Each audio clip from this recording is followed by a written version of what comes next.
Let me ask you something, and I want you to be really honest with yourself, as I do.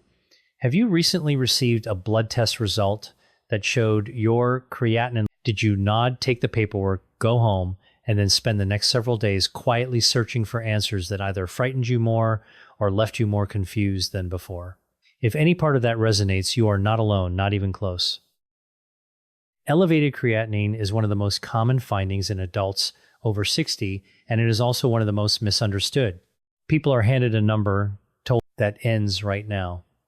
I am Dr. William, your senior health and wellness consultant, and these are things you can begin doing immediately that research shows can meaningfully support kidney function, help bring creatinine levels down over time, and protect the kidneys from further damage. This is not a promise of a cure. This is not a substitute for your physician's guidance. What it is a calm, evidence-based roadmap.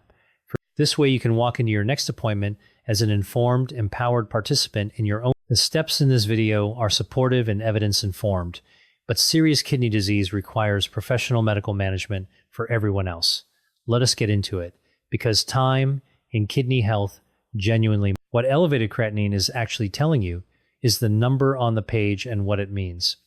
Creatinine is a waste product, entirely natural produced. This process never stops. Every contraction, every movement, every moment of muscle activity releases a small amount of creatinine into the bloodstream. Under normal circumstances, the creatinine levels in the blood stay within a predictable range, roughly 0.7 to 1.2 milligrams per deciliter for men and 0.5 to 1.0 for women, though laboratory reference. The kidneys are not clearing creatinine as efficiently as they should. Their filtering capacity, what physicians measure as the glomerular filtration rate, or GFR, is diminished. The question that always follows is why? The answer matters enormously because different causes call for different. The most common drivers of elevated creatinine fall into several overlapping categories. First, the natural aging process itself. Kidney function declines gradually with age, meaning that by the time many people reach their 70s, they may have lost 25 to 30% of their peak kidney reserve. This decline is not a disease. Second, chronically high blood pressure or hypertension is one of the most damaging forces the kidneys face. The tiny capillaries that form the kidney's filtering units, called the glomeruli, year after year of elevated pressure, stiffens and narrows these vessels, reducing blood flow and gradually destroying the very structures responsible. Third, type 2 diabetes and chronically elevated blood sugar are major factors. When glucose remains high in the bloodstream over long periods, essentially sugar molecules bind to and stiffen protein structures in blood vessel walls. This is the mechanism behind diabetic nephropathy. Fourth, dehydration is far more common in older adults than most people realize. As we age, the sensation of thirst becomes less. When the body is dehydrated, blood becomes more concentrated. Blood flow to the kidneys decreases and creatinine levels rise sometimes dramatically and sometimes acutely. Fifth, certain medications, both prescription and over-the-counter, are nephrotoxic, meaning they place direct stress on kidney tissue. Non-steroidal anti-inflammatory. This is not a reason to stop medications without guidance. It is a reason to have an informed conversation with your physician. Acting now, before things worsen, is the critical decision. Chronic kidney disease progresses through stages. In the early stages, when creatinine is mildly elevated and GFR is still relatively preserved, there is significant room for dietary. The interventions we are about to discuss are most powerful at this stage.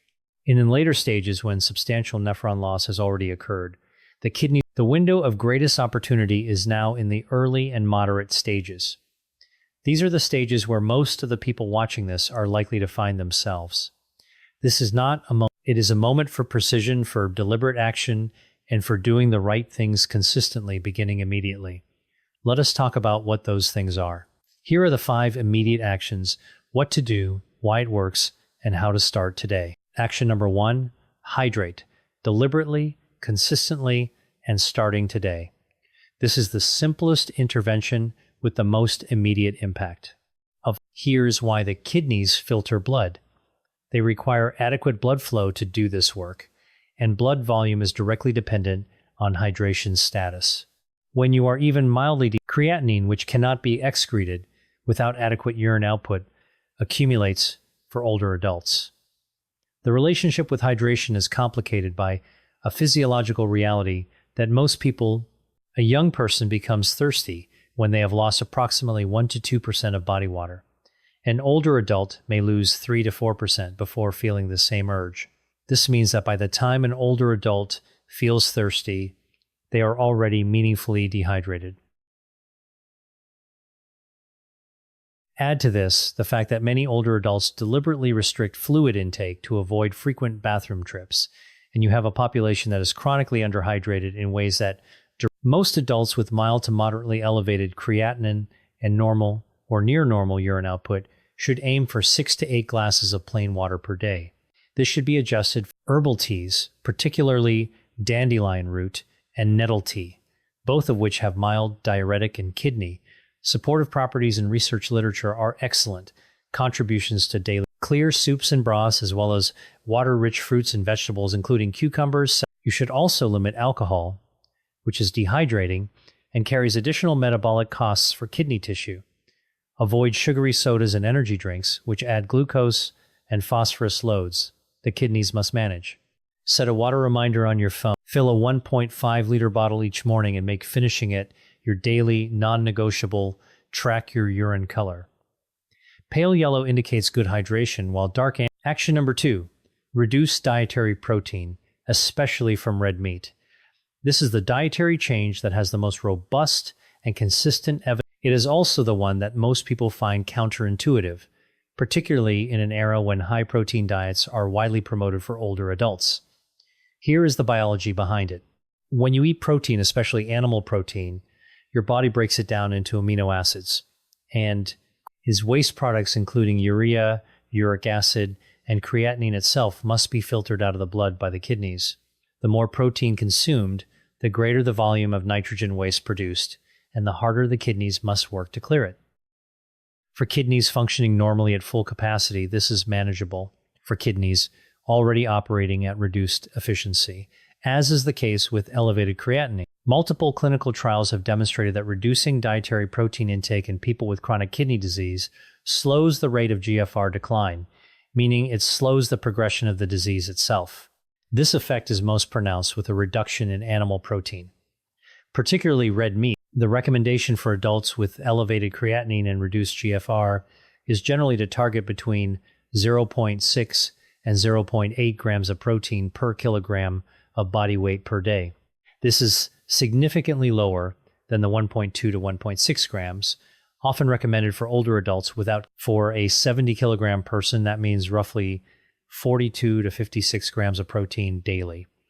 This does require some awareness of portion sizes, but it does not mean eliminating protein. Plant-based proteins such as lentils, tofu, chickpeas, and eggs, in moderation, produce less nitrogen waste than red meat for the same protein content. Red meat, processed meats, and very large protein portions at single meals should be significantly reduced or avoided.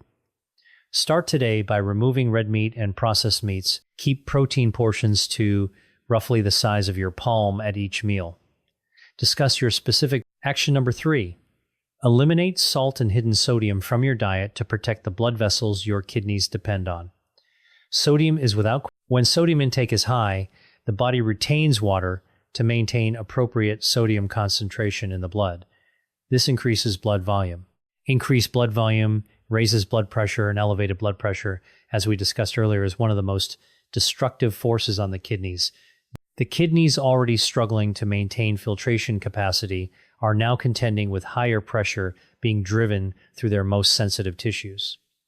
The result is that glomerular damage accelerates.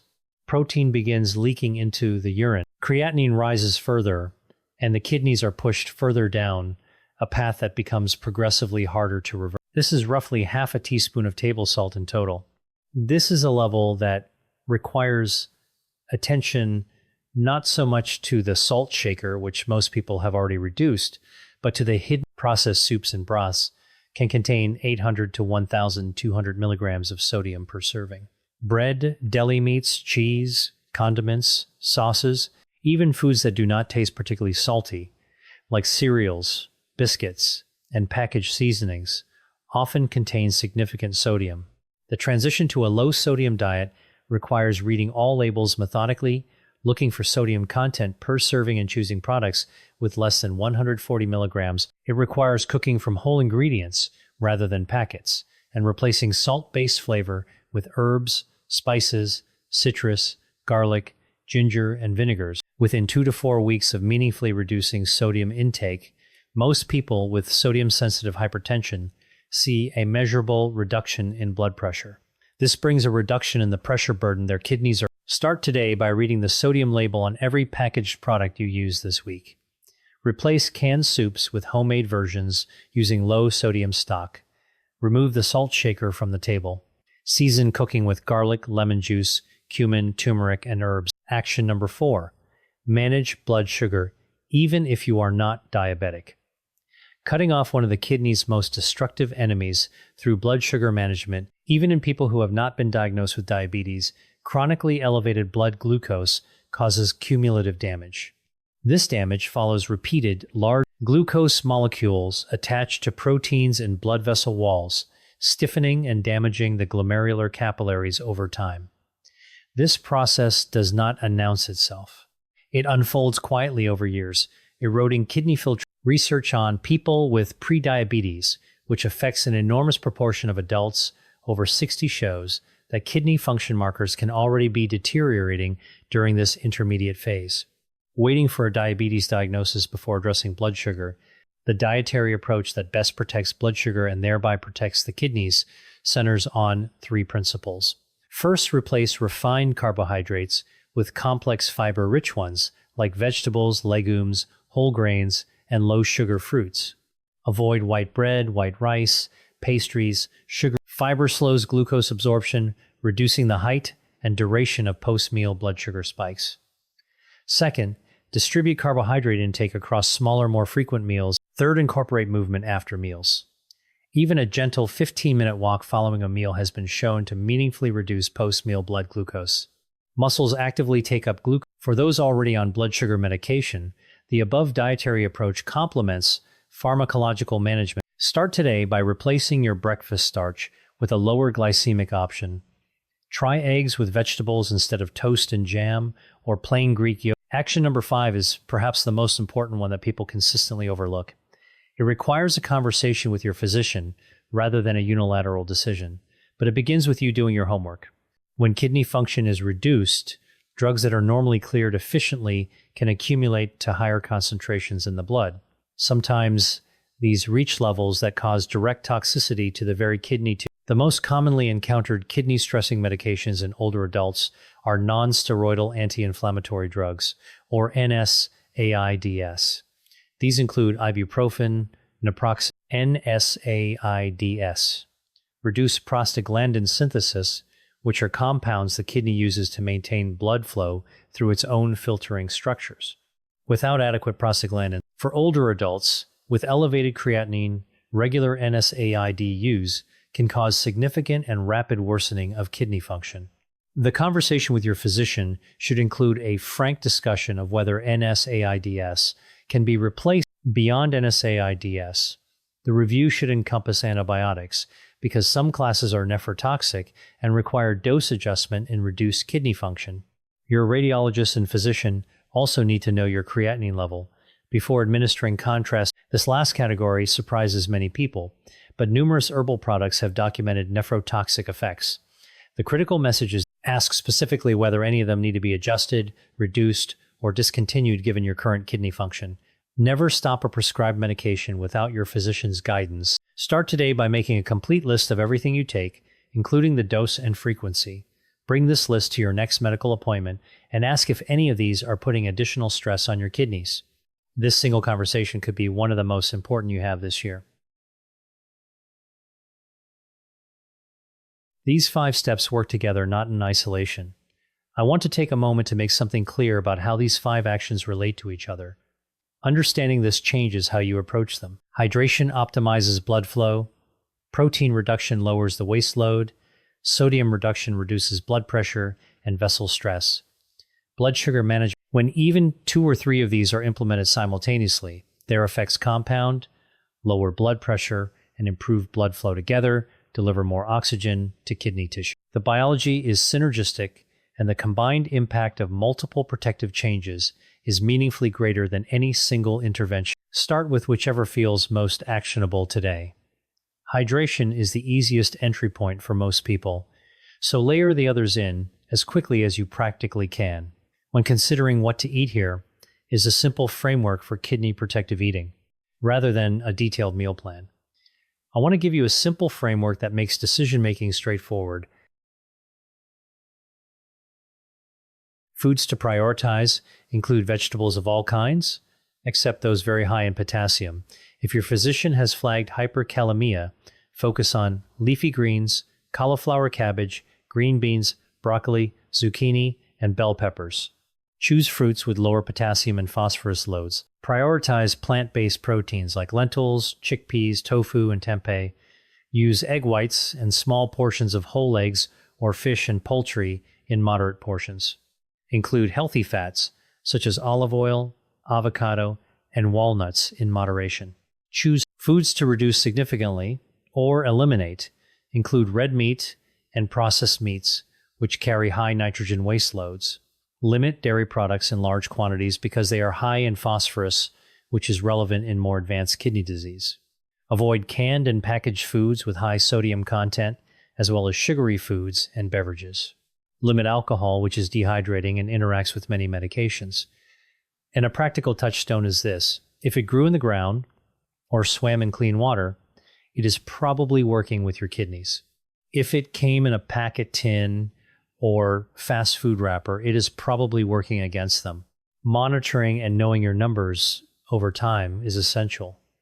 One of the most empowering things you can do alongside these 5 actions is request regular follow-up testing.